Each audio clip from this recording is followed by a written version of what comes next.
So vlogging, what's it all about? And vlogs, how are they made? All that and much more, coming up.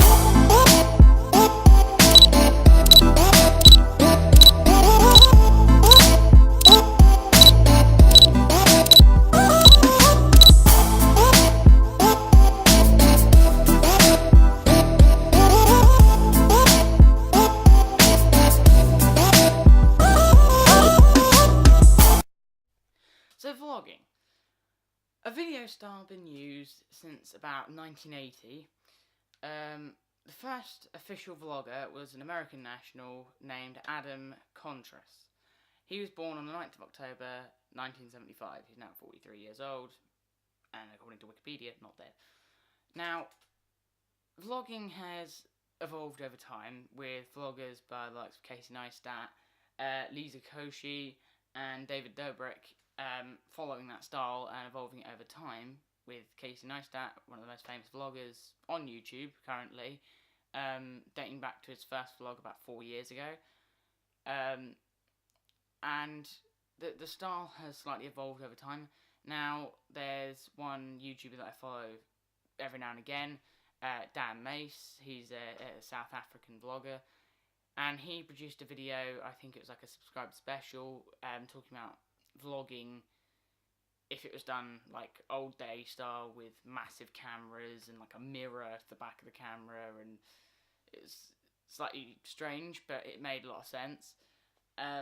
It just kind of goes to show how filmmaking and vlogging specifically has evolved over time to be the style that it is now, with walking around with a DSLR and a mic as opposed to a camcorder and some kind of recording gear that's nowhere near as compact as now. And vlogging kind of goes all the way from, you know, Logan Paul's style of having a cameraman follow him around to, as I was already saying, Casey Neistat style of holding up a camera and walking around New York and wherever else he is. But specifically, I like the style of walking around with a camera, targeting it at myself whenever I have something to say about what I'm doing, or trying to make some kind of narrative flow. But when it comes down to a continuous narrative, it obviously needs to be kind of a beginning of a story, a middle of a story, and an end of a story, all kind of flowing into one, and I am still working on that, as nothing that I've done so far has been perfect, but I am kind of getting towards that, and as you'll see from some of my future videos that I have filmed before this, and edited, they do follow a bit more of a narrative, and I've kind of been going with the style of talking about where I am and what I'm doing, as opposed to me and it just being self-centered. And that's what I kind of like about vlogging, is it is such an adaptable kind of video filmmaking style. But there are some specific aspects that need to be focused on, and those are some of the things that I'll be covering today. And I've got kind of like a mini presentation open here that I'm just going to be looking over at occasionally. And one of the things that I was going to say is that if anybody is out there wanting to start vlogging, it's something that I did 2 years ago now, and I did a trial experiment, and I went to London for the day, and I took my camera, which was literally a Nikon Coolpix L27, I believe it was, and it literally had the string wrapped around my hand, and I was literally just walking around filming myself for the day like this, filming out of the tube window, and it was kind of a cheesy vlog, but it was alright. And I uploaded that to my first channel, which is coolcat 551, and that was basically a cringe fest from the word go, which I started off with like Pokemon Go videos, but that's another story. And just one thing that I thought about when I was looking at it is I was trying to imitate other vloggers without going too far on that, and I think I did it a little bit, but still I was just trying to find kind of my feet on where I stand within the kind of style that I had, which was not really much. I was still learning to edit and learning certain camera techniques to film. And one thing that I would address is just one piece of advice, and kind of a kind of constituent to the filmmaking style of vlogging, is that it can be about anything. If you have a message to share or a video idea, all you need is a camera of whatever you have, you know, whether it be your phone, a DSLR, a whole filming kit, whatever it is, it just has to be a camera, a good idea, and a video. That's all vlogging can have to be. And vlogging isn't necessarily just holding a camera up to yourself as it is stereotyped to be.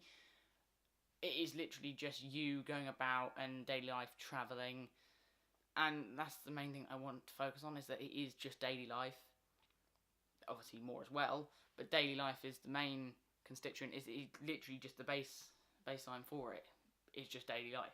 Somebody going around, getting a coffee, going to work in an office, going home and going on holiday, or whatever else they have to do, can be turned into a vlog. More creatively so is debatable, but still, that is the baseline for a vlog. Now, I was talking about the stereotypical show of a vlog, which is holding it up, the camera to yourself and walking around. A lot of people have gone for the 360 gear kind of cameras now, or maybe not even just 360 gear, but GoPros and other action cameras to try and stabilise the footage. And some of the things they're using now is like selfie sticks as well as tripods. I mean, personally, I'm using a Gorillapod right now, which is a Joby hybrid Gorillapod, which I made several videos on if you want to go and check them out.